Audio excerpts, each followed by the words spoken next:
Welcome to the Slop Temple. We pray this video helps. You start by naming the exact assistant purpose, then lock prerequisites, compute, dataset, and a model family. Once chosen, collect 0, 0 to 10, 0, 0 curated examples that map user intents to ideal answers. Make sure to split data 80/10/10 for train/val/test. Next, provision a GPU environment and create a Python 3.10 virtualenv. Install libraries and confirm CUDA or equivalent works.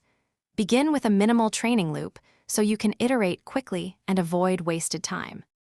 You now implement preprocessing and the core training loop, normalize text, remove PII, and apply consistent tokenization.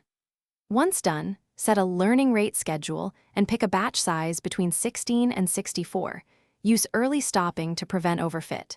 Make sure to augment with few-shot examples for difficult intents and to run validation after each epoch. Also run human review on a sampled 200-case validation set to catch hallucinations.